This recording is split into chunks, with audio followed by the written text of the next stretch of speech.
Book of Boba Fett. So we're continue on with my Mandalorian series of reviews before the next season comes, or next installment of it comes out.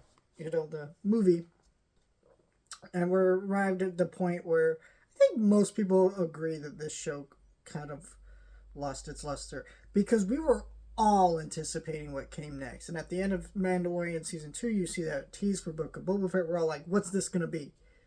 And this show was really lame. It wasn't horrible. I actually like a lot of things in the show, and we'll get into that. It's a really big. This is like what you would call a mixed bag of a show, to like one of the biggest levels I've ever seen, because so much of the show is not interesting, but other parts of it are interesting. And then there's like straight up like 2 episodes of a different show in this show. I don't know. So let's start with what doesn't work, because the stuff that's really good I have a lot more to say about. The biggest problem for this show, for one, is that you're taking the character of Boba Fett and you're not actually doing anything with him. Like, Bib Fortuna took over Tatooine after Jabba, and so now he's kind of just doing this thing where he's gonna go take him out. That's kind of just the episode, and or the series, and the arguing over spice and stuff. But like, the thing is, Boba Fett in this show swears to a life of pacifism, and you're like, but anybody that liked Boba Fett wanted to see him like kill a bitch or be like Mando. But I think maybe the creators didn't choose that route because they were like, well, Boba Fett would be too similar to Mando. He's killing bitches. He's throwing them around. He's flamethrowing those motherfuckers. You know what I'm saying? Like, we see what everything Boba did, or that we want to see Boba do in The Mandalorian. So, like, why, and Din Djarin, why would we want to see that again? And then when you have to ask that question, it's time to not make this show. I understand that you had to because the money was probably there. I'm sure Disney saw dollar signs. Boba Fett's a huge character, and people love seeing him in the show, and the actor, and Fennec Shan. And there was potential here if they had picked an interesting story.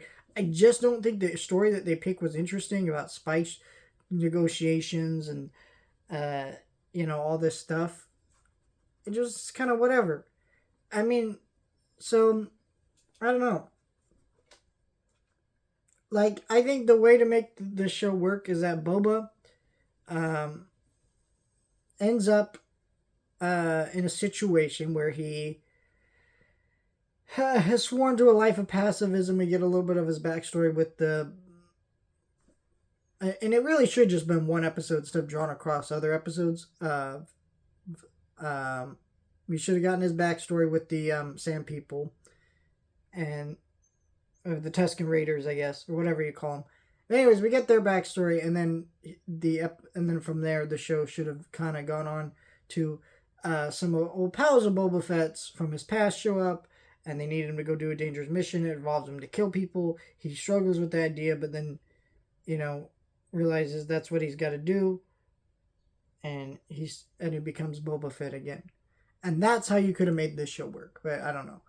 Now let's start with what I like. Cad Bane is fucking amazing. He's a great character in the Clone Wars show, but actually seeing him in live action, they actually made him really fucking scary. The way that he killed Cobb Vamp, which was such a sad way to go, by the way, because we haven't seen that. They even know the hint he's gonna come back at the end of this show. It's been like a lot of years since that happened. Are we ever gonna see that character again? I pray we do, but because this show, I don't want to say flopped. I think it did pretty well in the ratings, but it was not well received, right? I don't think. Who knows? But yeah, and then where we get into another problem of the show, but it's also a good thing, is we get 2 Mandalorian episodes. I think the first one was fine because you're like, okay, we catch up where Mando's at, so that Boba can kind of recruit him for his little thing. But then when it gets to like a whole episode of Mando like going to visit Grogu and all this shit, I'm like, what the fuck is this? That shit has been a tease at the end of the series. at the end of this, the end of this season, right?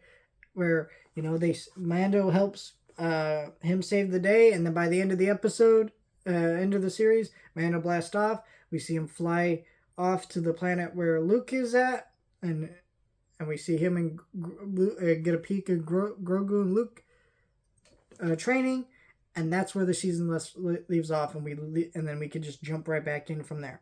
Like, this should not have been like a 2-episode venture with Mando. I don't know. But like I said, the show's kind of a huge mixed bag of things. Also, I will say I love seeing Black Chrysanthemum, great character in the comic books and the expanded universe, brought to live action, and just really cool stuff. There's stuff here in this show that's really good, and I honestly think that if you're a major Star Wars fan, you will get a lot out of it.